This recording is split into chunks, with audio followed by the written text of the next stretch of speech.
So the Florida high school massacre brought back very painful memories for survivors of last October's mass shooting at that Las Vegas concert, which killed 58 people and injured hundreds. Those survivors are now sharing how their lives have changed in hopes of helping the victims in Florida. CNN's Sarah Seidner is live in Los Angeles for us with more. What have you learned, Sarah?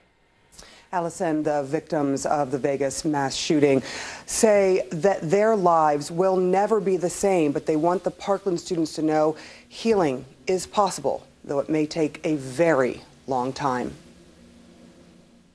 My cheek was shattered.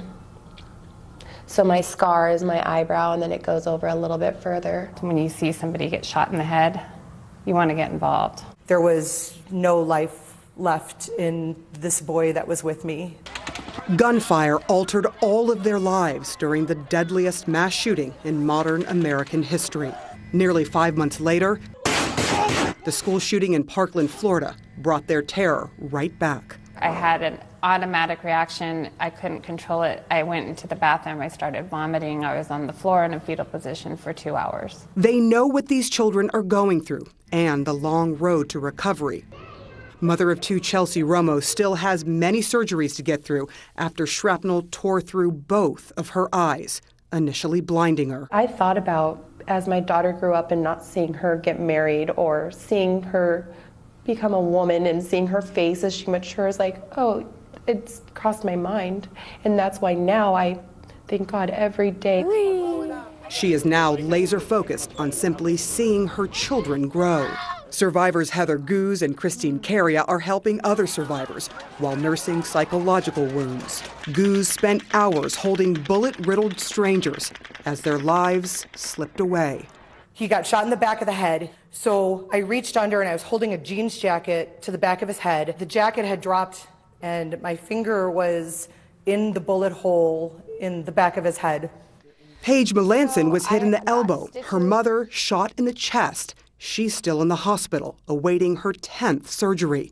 These survivors agree America's leaders have not done enough to tackle a uniquely American problem. I mean, after the Las Vegas shooting, they said it's not the right time to talk about guns. After the Texas shooting, they said it's not the right time to talk about guns. After Parkland, oh, let them grieve. It's not the time. When is going to be the time? We all don't want to see babies die. We don't want to go to a concert or a church and feel like we're going to get killed. We can do better than this as a nation. Caria, a mother of two, is convinced a ban on semi-automatic assault-style weapons and bump stocks is a good start. Her conviction so strong, she became the president of the Las Vegas chapter of the Brady campaign against gun violence. I'm very pro-Second Amendment. I love guns. Heather Goose never thought new gun legislation was needed until being covered in the blood of strangers. Do you have a problem with AR-15 assault-style rifles? Yeah, I have a problem with a killing machine. Do you have a problem with bump stocks? 100%. And why is it hard for you to say we need to ban AR assault-style weapon? If people hear us say we want to get rid of one certain type of gun, all they hear is, you want to take my guns away. Are you trying to take their guns away? No. No. 100% no. But is this a killing machine? Yes. Is it being used to commit mass murder? Yes. You know what? We need to start somewhere.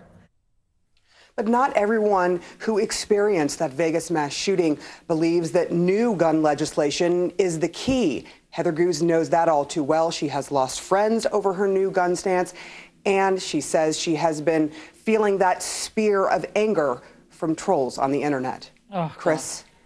Just Allison. what we need.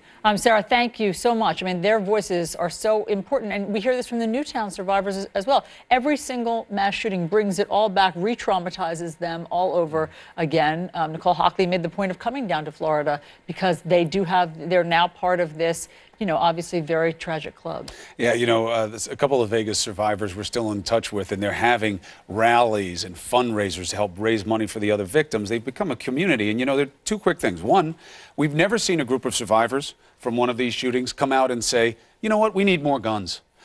We should all have more guns. We would have been okay. We would have been better off. It's very rare that you hear that from someone who survives one of these. And the second thing is, I can't think of another threat to the general population that we fight to do nothing about except these mass shootings. I can't think of another one. When terrorism came, everybody wanted to figure out how to combat it. Nobody stood up. The Second Amendment groups didn't stand up and say, no, I don't want any of that. Let me keep my rights. I don't want to surrender any aspect of my rights just to defend against terrorism. Yeah, but you know what they'll say. I mean, the Second Amendment advocates say, but flying on a plane isn't protected in the Constitution. But driving your car, of course you have a seatbelt. It's not protected in the Constitution. That's what they use as They will say it's not in the Bill of Rights. But of course, all of these, the rights of travel and interstate commerce, all of those things are part of the Constitution. It's just a choice.